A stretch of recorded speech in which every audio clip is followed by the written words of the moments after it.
ladies and gentlemen, welcome to another thing where I talk about things. Today we're going to talk about Lovecraft, because I've got a Lovecraft book. I'm a big fan of Lovecraft, and we kind of make allusions to it all the time in the Mentally Advanced series. Lovecraft is very fascinating. There's a little bit of history that I know.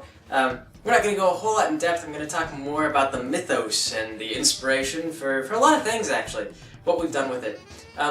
HP Lovecraft is actually, he's very culturally relevant. You find his stuff influencing a lot of work. Some of it blatantly so, like for example the Grim Adventures of Billy and Mandy featured an episode, a two-part episode in fact, with Cthulhu, as I believe that they had a phone call. They called it the Call of Cthulhu, which is actually it's a role-playing thing. But the Call of Cthulhu, they called Cthulhu on the phone, and so he sucked Billy through the phone, and then Billy became like a horrible monster. Or something like that. A servant to Cthulhu, the great beast. And, yes. So, we'll discuss what exactly these things are. Anyway, Lovecraft, he's actually he's a very, from way back, I can't remember when exactly it was that he started doing his writing. But it was at least a century ago now, because a lot of his works are now falling into the public domain. Some of his works are not in the public domain yet, but many of them are. He was actually writing for pulp fiction magazines way back, like when Conan the Barbarian was first getting started. And in fact, he was actually a friend with the guy who wrote the Conan the Barbarian stories. Fun fact, the Conan the Barbarian guy actually included a bunch of references to Lovecraft's original work.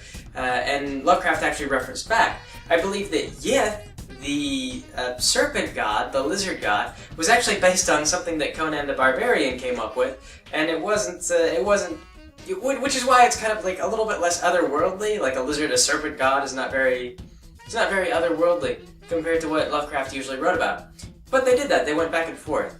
Apparently though, when Conan the Barbarian got kind of bigger, they went back and they edited a lot of his work, so they took out the references to Lovecraft. Because of copyright disputes, they were worried, like, they weren't sharing a copyright, and so they were worried that maybe like Lovecraft would sell his work to like another copyright holder, and then who knows what would happen to Conan, and so there weren't permissions or anything like that. So they just, it's like, I know you guys are friends and you're collaborating, but no. So they did that, or at least that's what as far as I understand, that's how that worked. But yeah, Conan the Barbarian was heavily influenced by Lovecraft, and so if you know Conan the Barbarian at all, then you will be shocked to hear that Lovecraftian influences. But what Lovecraft usually wrote about was sort of the idea of like gods and demons and things like that, but he wrote very much from the perspective of the universe just being a very unfair place. Like there's not really good or evil, there's just, there's bigger things that eat the little things, and there's bigger things that eat the little things, and you just keep getting bigger and bigger until you get to the end of the universe and you find that there's something there big enough to eat the whole universe. And it would eat the whole universe, but it's asleep. That would be Azathoth, by the way, the blind idiot god. It gets rather convoluted. It's not exactly as simple as Azathoth just wants to eat the universe. But there are all these gods that he invented over the course of his career that do these various things. One of them, like say Azathoth is like one of the biggest one. They call him the Demon Sultan. And what Azathoth was, and we refer to him all the time, we have our Thrakkerzod, our Sweetie Belle parody, is a follower of Azathoth. She's one of his many servants. Most of Azathoth's servants, they're not really servants so much as they are like, I don't know, like a pimple that popped and spewed forth a creature. Sweetie Belle is a little tiny pimple popped, poof, like a little toenail clipping of Azathoth. Smaller than a toenail clipping. Azathoth is very big. Yes. But anyway though, so Azathoth is like this great creature that lives at the end of the universe. It's like the center of the universe. It's when the universe exploded and everything flew apart. Azathoth is like, he's the center of all of it. He's the great chaos that caused the Big Bang. His existence is the source of all chaos, the source of all things. And he's asleep. There's a bunch of creatures that live at the center or the end of the universe, depending on what you read, and they all play these tin flutes and tin drums, and it's just very horrific and otherworldly, and if you hear it, it's not good, because that means that you're probably a little bit too close somehow to them. And but they keep Azathoth asleep, and if they ever stop playing, then Azathoth might wake up and crankily just slurp up everything that came to exist. So nobody wants Azathoth to wake up, really, except for his horrible spawns. And he's got a few servants, and one of them is Nyarlathotep. And Nyarlathotep, which some people might dispute this pronunciation. I don't know if it's specifically pronounced Nyarlathotep, but I could swear I looked it up, and that's what it looked like to me. But I might be wrong. If you have a different pronunciation, then you have a different pronunciation. It's a fictional character. But Nyarlathotep was based on a fever dream that Lovecraft had. It's one that he got really sick, and when he was dreaming, he dreamed that this African pharaoh had gotten everyone together in a circus tent, and then he'd taken everybody on this death march through the winter streets off to the moon, and they walked to the moon, to the dark side of the moon, and nobody survived. But it was just this really bizarre, otherworldly dream that just freaked Lovecraft out. So he sat down and he wrote out a story about this African pharaoh who took everyone away, this African pharaoh Nyarlathotep. And that was Lovecraft. In Lovecraft's opinion, that was the scariest creature that he ever wrote. A lot of people disagree. Cthulhu is much more popular, but we'll get to Cthulhu. But Nyarlathotep, he became a sort of agent of Azathoth from that point forward. And so whenever stuff would happen, Nyarlathotep would often be there in disguise, or he's appeared in other stories that were inspired by Lovecraft. This or that. He's very rare, because he's one of the strange gods that, for some reason, really cares what's going on with humanity. Most of the great things in the sky, they really don't care about people. They think about us as at best, they think of us as like squirrels, like we would be annoying if they had to worry about us, but they really don't care that much. Nyarlathotep is different, because he cares about the politics. He likes to feed on people.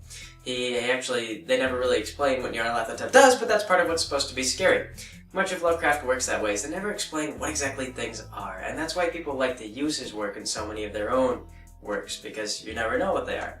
We've got Drakazad, and who knows what exactly it is that Drakazad is trying to achieve. We know. We might reveal at some point. We might just keep going with Sweetie Belle doing her thing. But, yes. So, Nyarlathotep. Like I said, Cthulhu. We'll move on to Cthulhu. Cthulhu is actually probably the creature that you've seen more than anyone else produced by Lovecraft, one of his most famous.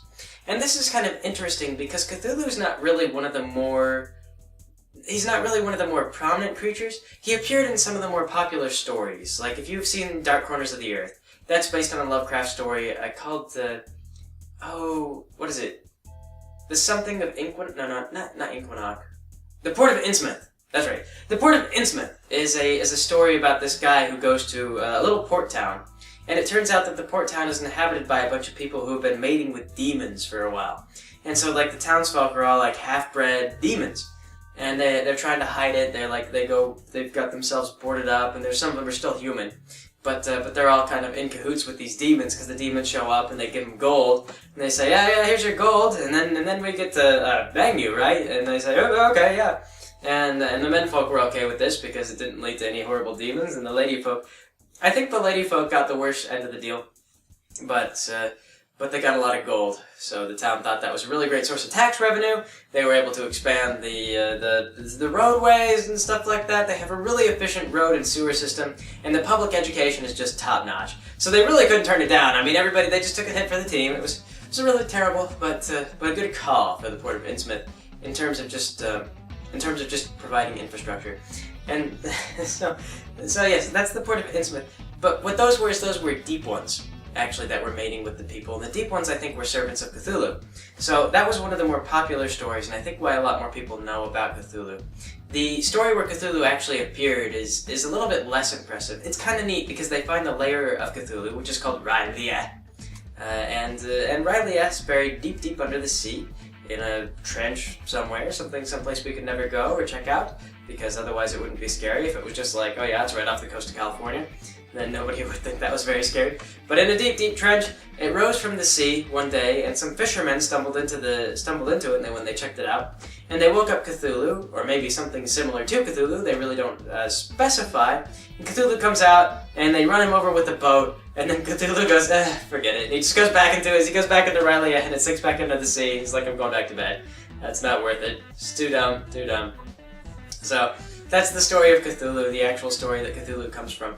Aside from that, he's referenced numerous times.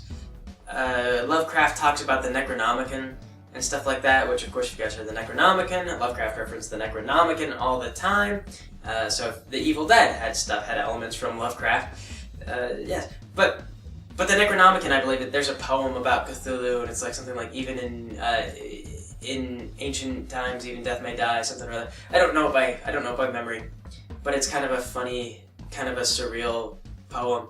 I don't think it really has any meaning, or if it does, like, it's really hard to figure out what exactly that meaning was supposed to be.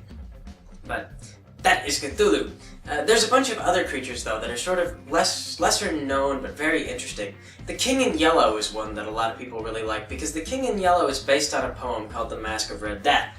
The Mask of Red Death is this story about a bunch of nobles are sitting around in their high-level apartments, whatever, and they're partying and they're having a great time, and the peasants are all outside and they've got this plague going around. The peasants are all dying, everybody's dying off, but the nobles have stored up enough supplies and everything that they figure they can weather it out.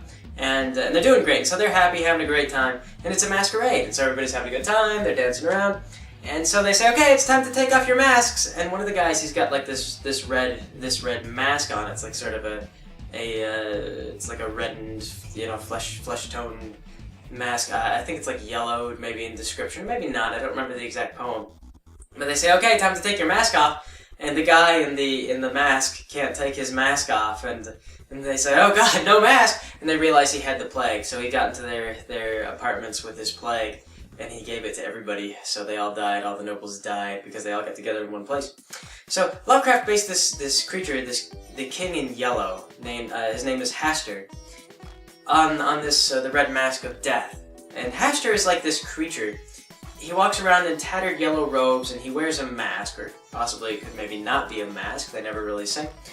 And they think that, based on the story of the Dream Quest of Kadah, which is another really good one, that supposedly Hastur is actually made up of maggots, as he's just a squirming pile of maggots underneath these robes and this mask, and so somehow he's sentient. But he's a servant, I think he's a servant to... He might be in league with Azathoth, but I don't know. They never really specify. If I recall correctly, and this might be wrong, when the guy in the Dream Quest of Kadah meets Hastur, I think that what he does is he actually pushes Hastur into a pit and runs away. Which, if you've ever seen Red Dwarf, kind of reminds me a little bit of the scene. The final episode of this British comedy called Red Dwarf. Everybody is dying, and this spaceship that they're on is like falling apart. It's being destroyed by this inorganic eating virus or something like that.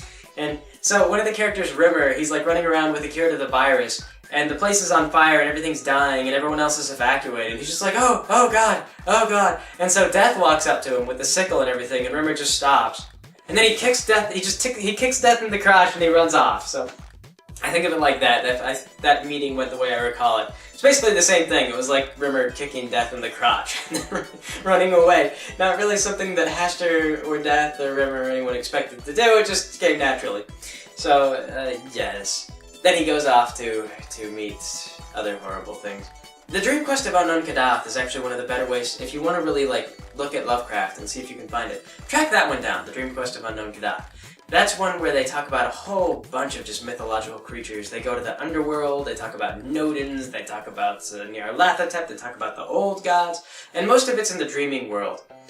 The dreaming Lovecraft, he did dreaming stories and he did awake stories. So, like, there were stories where people would fall asleep and they would go off to, like, the dream world, and the dream world had its own landscape. There's actually maps if you look it up on the internet. And the dream world was better in a lot of ways, but also a lot more horrible, kind of like a real dream. Things like nightmares were really, truly nightmares, and good dreams were really, truly good dreams. And sometimes there were curses, sometimes they were not. But the Dream Quest of Unknown Kadath, he goes and he meets the Cats of Ulth there and everything else. That one's a good one. There's lots of horrible creatures that live in the dark side of the moon, of course. That's why Nyarlathotep wants to take you there. But yes, Hastur. Not real clear what Hastur does, but he's very high up. He's like a priest or something to the old gods. And yes. So, who else? Who else? Who else is big? Yasothoth. I've talked about Yasothoth. Yasothoth has influenced Soul Reaver 2 and Soul Reaver and Legacy of Kain. Just the Legacy of Kain in general. The Elder God is actually this squiddly dude with a bunch of eyeballs. Most likely he's probably influenced by Yath-Sothoth, or Yog-Sothoth as some people call him. Other people thought that he was... I think that the designers reported that he was influenced by Shub-Niggurath, but I think the designers were confused. Because Shub-Niggurath and Yath-Sothoth are like almost the same creature, but Shub-Niggurath, she's the beast with 1,000 young. Shub-Niggurath. She's like this tentacled orb creature that lives in like distant space, and she just constantly is giving birth to all these like, the most horrible things that you've ever seen. The most inconceivable, like, spore creatures, things like that. And there's a whole story about this people that makes a pact with Shub-Niggurath, where they impregnate their daughter with one of Shub-Niggurath's young, and she gives birth to, like, twins. I can't recall if she dies from it or she lives from it, but it just becomes... I think everybody dies in the end. Everybody who's associated with that dies in the end because Shub-Niggurath is, like, terrible. She just non-stop wanted reproduction. I think that she's giving birth to all these babies, though, because she mated with Yog-Sothoth. This might be wrong. Again, sometimes when I talk about this stuff, what's fun about Lovecraft is, like, you may say things, and it could be, like, apocryphal, like someone else expanded on something, and you say to yourself, like, oh, that makes sense, and you forget that it wasn't Lovecraft who came up with this theory. It just becomes like, oh, yeah, of course. I do this with a fan fiction series called Harry Potter and the Methods of Rationality, actually, where they talk about, they'll, like, make a theory, a Harry Potter theory, and I'm like, oh, that makes sense, and then I'll forget that Harry Potter never established that theory, and I just kind of go along, and I'm like, oh, yeah, that was Harry Potter and the Methods of Rationality. Oh, whatever, it doesn't matter. So, so anyway, though, so Yog-Sothoth, though, what it is it's the same thing, like, big tentacled creature that lives sort of, outside the universe, but it's connected to everyone within it. And what it does is it's like, it contains time itself, the creature does, and so everyone who's connected to Yog-Sothoth actually is reliving every possible fate that they could go through, like every iteration of their existence. Yog-Sothoth is forcing them to live it. So you die, and then you're reborn in Yog-Sothoth, and the cycle begins anew, and you relive another type of fate, and you just go through. So sometimes you're born in, like, really, like, destitution, everything's terrible because your father didn't make that, he didn't invest in that thing that he did when he was younger. This and that. So sometimes your life is really great, sometimes your life is really terrible. It just kind of depends. Yog-Sothoth doesn't really care, he's just making every iteration of fate occur. So, not really evil, not really good. He's been used in Lovecraft stories, I know this for sure, as like a bridge to get from different planets or different time periods, things like that. Yeah, see, those are the big ones. What else do I know of Lovecraft? I'm trying to think. I know there's also some other important things, like that they're not named. Like the ancient race is one of the ones. There's supposed to be like a race of creatures that settled on Earth like long before humans were even a thing. And there's a couple of them. There's a couple races that they're like ancient, but the ancient race is a specific one. I know there's also like a race that's got star-shaped heads, and I believe they used these creatures called Shoggoths as, I think they were the ones that did this. They used Shoggoths as slaves, and Shoggoths are like these big gelatinous monsters, and they can sort of form their bodies into any shape, form, or thing that they want. They're really big and they're really aggressive. And so what happened was they were using these things as slaves for the longest time, and then eventually the Shoggoth got unruly, and they all but wiped out this race that was using them as slaves. And so now there's these Shoggoths that live. They're functionally immortal, and if a human ever stumbles into one in its lair, basically it's a death sentence, because the Shoggoth are just crazy aggressive. They will murder you. So, yes, Shoggoths. But I think the ancient race is like even further back, before the Shoggoths. They didn't use Shoggoths. They were like scholars and time travelers, and they do this interesting stuff with body possession, where they'll like possess your body, and then you actually possess the body of an ancient race member from way, way back.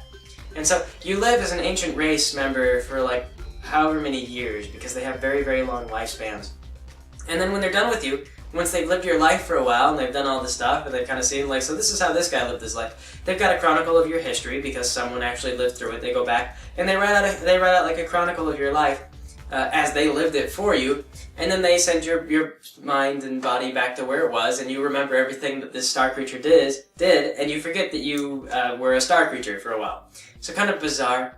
I think that the game Dark Corners, they played with that. Like, I believe the ancient race got involved with him, if I recall, comes at some cutscenes.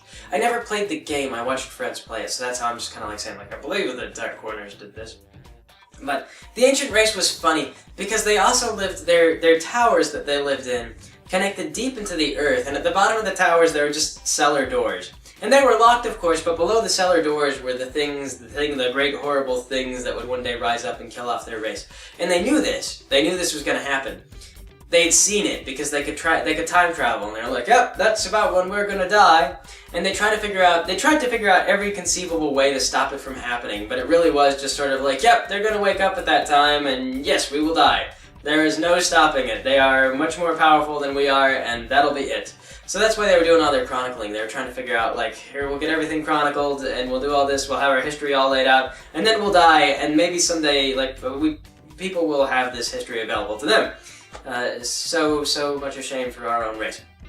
But I think that was Cthulhu, actually. That might have been Cthulhu again. Or something else. It's hard to say. But there's also smaller stories, though. There's some really big, grand stories that imply, like, great big conspiracies and big, horrible things. But in my opinion, the stories that Lovecraft wrote that were a lot more fun were the short stories about things that just kind of went bump in the night. And you could maybe defeat them, but the thing that made them horrifying was just how kind of like they were terrible, and they were just like animals. It was like a squirrel that gets in your vent, and you know, like, the squirrel doesn't care about you. The squirrel just lives in your vent.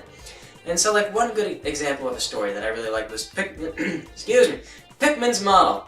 Pickman's Model. It's a story about a guy who's actually become obsessed. He spots one of these creatures that lives in the cracks in his wall. What they do is they come out when it's dark. They come out of the cracks and they steal, like, bones and scraps and things like that. And they eat them up and they scurry back into the cracks in your walls. And they're actually large creatures. They're about the size of a human. And they're scary. They have just bizarre, like, wolfish features. For some reason, I always kind of thought of them as being like the tainted Ashlanders in Morrowind, but artist depictions of these creatures show them more like jackal faces. They've got kind of like dog faces. Humans with the faces of dogs, but like really leathery and kind of like corpse-like, very thin. And so they squeeze themselves, like I say, into the cracks in the mortars and stuff like that in your basements, and they eat scraps. And they abduct children. They do this thing where they abduct children. And then they replace the child with their own babies. They eat the children, of course. Or possibly they eat the children. Probably that's what they do. But those were the ghouls. The ghouls. And the ghouls were kind of interesting. They were just sort of a very scary, just like, bizarre thing. And so it was about this painter. He managed to find them and he'd become obsessed with them. And he was drawing paintings of them. And so this guy, he's like, oh yeah, he had an apprentice. And so he's telling this apprentice, he's like, he goes, how do you draw from your imagination such vivid and horrible things? He goes, you draw these, like, very characteristic, like, these details, these, you know, the scars and just the looks in their eyes. It's so vivid. How do you do it? And so Pickman's, like, just talking about this and that and their artistic technique. And then eventually he finds an actual photograph of one of the creatures. And this is what Pickman has been using to paint his models. He's got, like, real photographs of the creatures, and they're real. So Pickman's Model was a good one. The Dream Quest of Unknown Kadath was also good because you got a full range of big scary creatures and the little creatures too. Like, for example, as he's climbing the mountains, he starts to worry about these things called night gaunts, which are like creatures that they can fly and they'll grab you and they tickle you. And this sounds silly, but as they explain it, like, they're just really bizarre, creepy little creatures, but they'll tickle you. And like you can't really fight them. They're very agile and very strange, and so they tickle you. They prod you and they tickle you and they just make you uncomfortable, and you like wriggle and you can't get free. And then they take you down to the underworld and they just drop you in this pit of bones. And what turns out is there's two things that are terrible: the dole worms, which are probably the worst of them, and then the gugs. And the dole worms are these giant like worms. They're like tremors. You've seen the movie Tremors. But they live down there and they just kind of like, they come up out of the ground and they catch people and then they eat them. And that's it. You're eaten by dull worms, dead. And then they belch up your bones because they don't digest the bones. And then the gugs are down there as well. And the gugs are like these six-limbed monsters with like their heads that open up vertically. And they've got teeth in the heads. Very strange. And of course the ghouls also live down there in the underworld. That's where the ghouls live. Yes. Yeah, he also establishes, like I say, just a lot of terrain, like all the cities and everything like that. I mentioned Inquinoc offhandedly, and that was a Dream City name. Actually, that's just south of the Plateau of Lang, which is where the King in Yellow lives. And yeah, but anyway, well, let me see if I can think of anything else interesting about Lovecraft. There's a bunch of them. There's a bunch of interesting stories. I mean, I could go on, but eventually it just gets to be like retelling stories that HP Lovecraft wrote. But very influential. When you start to read his stories, you start to see like where people draw inspiration when they do, when it comes up. And some people, you can tell too in the comments of my videos when I do stuff. Somebody noticed the yellow sign in the preview for Equestria Primates. We had the yellow sign on the box. A few people recognized the yellow sign. They were savvy enough to know that's what was on there. And so yeah, that is actually a box. The box is a cult. And so someone was like, but why the yellow sign? Because when you start to know this, it's almost becomes sort of like a little bit of inside knowledge between you and the fans. It's kind of like well, I know that. Okay, so you're talking about Azathoth, and once you start to get all these, like, you start to stack up all these things, these little hints, and so the people that know the Cthulhu mythos, the Lovecraft mythos, they see these little hints, and they start going, they're like, okay, so there's a lot of horror that lives at the edge of this universe, isn't there? And it's like, yes, that's what I'm going for. So it's kind of fun. It's almost like it's sort of like little hints that a lot of people wouldn't catch. But that's what's fun about Lovecraft. That's why he's very popular. Sadly, he wasn't popular while he was alive. It wasn't until he passed away that he really got big, that people started to spread him around. And if anything, it was because he had a fan club, and there were a lot of good writers that continued his work and expanded on his ideas, and wrote things based on what Lovecraft wrote. And he was cool with them. He kept in contact with them. He kept in contact with his fan club and talked to them about their writing. So they would send him copies of stuff that they wrote. Lovecraft was very open about his work, from what I've read. But yeah, fascinating stuff, fun story ideas. But anyway, that is Lovecraft. Oh, okay, what we're gonna do is the audio quality is not gonna be as good, but my mic does this really frustrating thing where when it runs out of batteries, it'll actually freeze the recording to say, oh hey, by the way, your battery is low. And the battery's still working, but because it stops you to inform you that the battery is low, I basically lost all that recording. So we're just gonna use the mic thing, and it'll be choppy, but hopefully not too bad. I know we've used it before. So anyway, I suppose that'll be it for today. That's the story of Lovecraft, and or the detailed rambling on Lovecraft. I guess I will catch you guys later.